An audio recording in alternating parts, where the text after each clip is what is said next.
നമസ്കാരം. ശബരിമലയിലെ ഞെട്ടിക്കുന്ന കൊള്ള, സ്വർണ്ണക്കൊള്ള നമ്മളെ ആകെ അത്ഭുതപ്പെടുത്തുകയും അതുപോലെ തന്നെ കേരളത്തിലെ ഭക്തജനങ്ങളുടെ ആകെ രോക്ഷത്തിന് കാരണമായിരിക്കുകയും ചെയ്യുന്ന ഒരു സന്ദർഭത്തിൽ തന്നെയാണ് മറ്റൊരു കൊള്ളയുടെ വിവരങ്ങൾ കൂടി പുറത്തു വരുന്നത്. അതായത് എറണാകുളം ജില്ലയിലെ പെരുമ്പാവൂരിനടുത്തുള്ള മനോഹരമായ ക്ഷേത്രമാണ് ഇരിങ്ങോൾക്കാവ് എന്ന് പറയുന്ന ക്ഷേത്രം. അതൊരു കാനന ക്ഷേത്രമാണ്, കാവാണ്. കാവ് എന്ന് പറയുമ്പോൾ ആ കാവിന് നടുവിലൂടെ നടന്ന് വിശാലമായ രീതിയിൽ പ്രകൃതി ഭംഗിയൊക്കെ ആസ്വദിച്ചു കൊണ്ടുപോകുന്ന ഒരു ദുർഗാ ഭഗവതി ക്ഷേത്രമാണത്.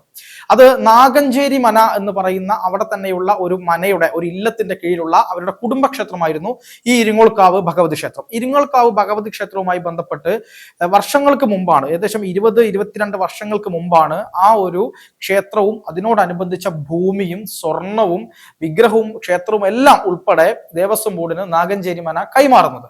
അങ്ങനെ കൈമാറിയ ആ ക്ഷേത്ര ഭൂമിയിലെ സ്വത്തുക്കളിൽ പലതും കാണാനില്ല എന്ന ഗുരുതരമായിട്ടുള്ള ഒരു ഞെട്ടിക്കുന്ന വെളിപ്പെടുത്തൽ, അല്ലെങ്കിൽ അത്തരത്തിലുള്ള കാര്യം ഇപ്പൊ പുറത്തു വന്നിരിക്കുകയാണ്. അതായത് ആ ഭഗവതി ക്ഷേത്രവുമായി ബന്ധപ്പെട്ട് അതിൽ ഏകദേശം 200 കിലോയോളം സ്വർണം ഉണ്ടായിരുന്നു എന്നുള്ളതാണ് പറയുന്നത്.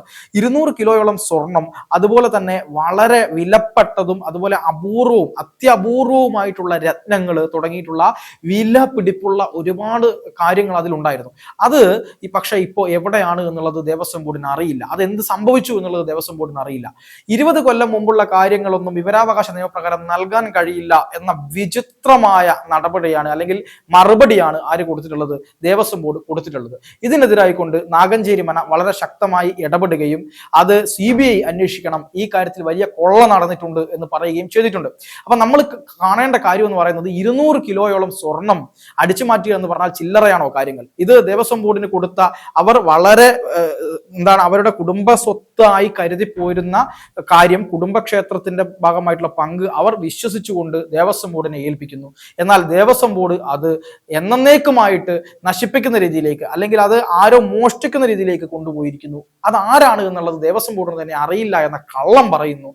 ഒരു വിവരാവകാശ പ്രകാരമുള്ള മറുപടിക്ക്, അല്ലെങ്കിൽ വിവരാവകാശ പ്രകാരമുള്ള ഏതെങ്കിലും ഒരു കാര്യം അന്വേഷിച്ചാൽ അതിന് കൃത്യമായ മറുപടി കൊടുക്കാത്ത അവസ്ഥയിലേക്ക് ദേവസ്വം ബോർഡ് പോകുന്നു എന്ന് പറയുമ്പോൾ കേരളം മൊത്തം വലിയ കൊള്ള നടക്കുന്നു എന്നാണ് നമ്മൾ മനസ്സിലാക്കേണ്ടത്.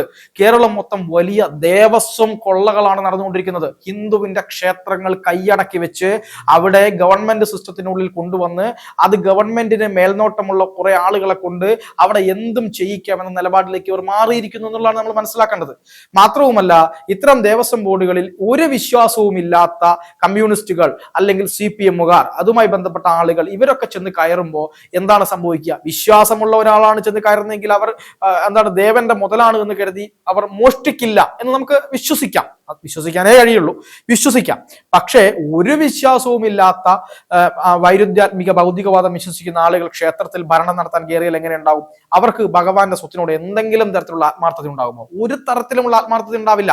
അതുകൊണ്ട് തന്നെ അവർക്ക് കക്കാനും മുക്കാനും നക്കാനും വേണ്ടി മാത്രമായിട്ട് ദേവസ്വം ഭൂമികൾ മാറിയിരിക്കുന്നു, അല്ലെങ്കിൽ ദേവസ്വം ബോർഡുകൾ മാറിയിരിക്കുന്നു എന്നുള്ളത് തന്നെയാണ്.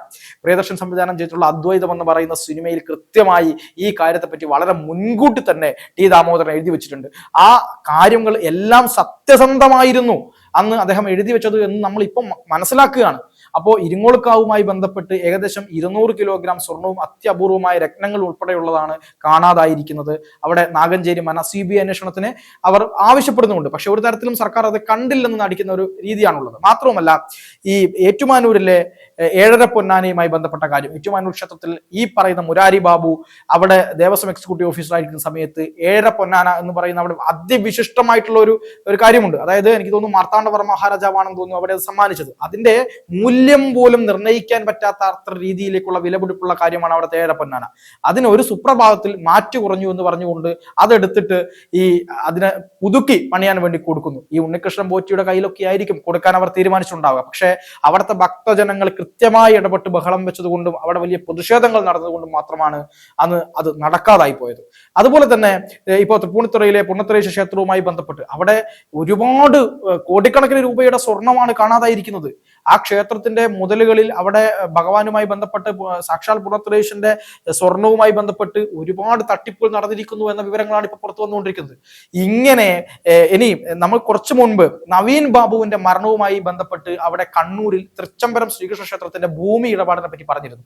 തൃച്ചംബരം ശ്രീകൃഷ്ണ ക്ഷേത്രത്തിന്റെ ഭൂമി ഇടപാടുമായി ബന്ധപ്പെട്ട് നിരവധിയായിട്ടുള്ള ഭൂമി, ദേവസ്വം ഭൂമി വെട്ടിമാറ്റുകയും മറ്റുള്ള പേരിലാക്കുകയും അതിൽ ഒരുപാട് ആളുകൾക്ക് പങ്കുണ്ട്, അത്തരം കാര്യങ്ങളൊക്കെ ഈ നവീൻ ബാബുവിന് അറിയാമായിരുന്നു തുടങ്ങിയ കാര്യങ്ങളൊക്കെ കുറച്ചു മുമ്പ് വന്ന വളരെ വിവാദമായ വാർത്തകളാണ്. ഇതെല്ലാം ചേർത്ത് വായിക്കണം എന്നാണ് ഇപ്പൊ മനസ്സിലാക്കുന്നത്. കഴിഞ്ഞ ദിവസമാണ് ഗുരുവായൂർ ക്ഷേത്രത്തിലെ ചില സ്വർണങ്ങളും അതുപോലെ തന്നെ കാണിക്ക നടവര ഉൾപ്പെടെയുള്ള കാര്യങ്ങളിൽ വലിയ തട്ടിപ്പ് നടന്നു എന്ന തരത്തിലുള്ള വാർത്തകൾ പുറത്തു വന്നത്.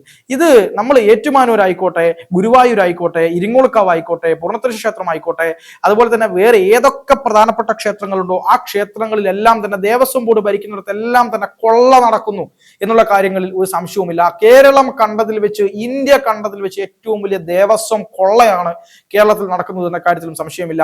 അത് അവിടെ ഈ നിരപരാധികളായിട്ടുള്ള ഭക്തന്മാർ അല്ലെങ്കിൽ അവരുടെ ചോരയിൽ നിന്ന് അവർ ചോര നീരാക്കി കൊണ്ടുവരുന്ന വരുമാനത്തിൽ നിന്ന് കൊണ്ടുകൊടുക്കുന്ന കാര്യങ്ങളാണ്, അവർ ചോര നീരാക്കി കൊണ്ടുകൊടുക്കുന്ന വരുമാനത്തിൽ നിന്ന് എടുത്ത കാര്യമാണ് ഇവിടെ ഇങ്ങനെ നശിപ്പിച്ചു കളയുന്നത് എന്നുള്ളതാണ് ഏറ്റവും പ്രധാനപ്പെട്ട കാര്യം. എന്തായാലും ശബരിമലയിലും ഇന്ന് വളരെ നിർണായകമായ ചില കാര്യങ്ങൾ വന്നിട്ടുണ്ട്. മുരാരി ബാബുവിനെ അറസ്റ്റ് ചെയ്തു.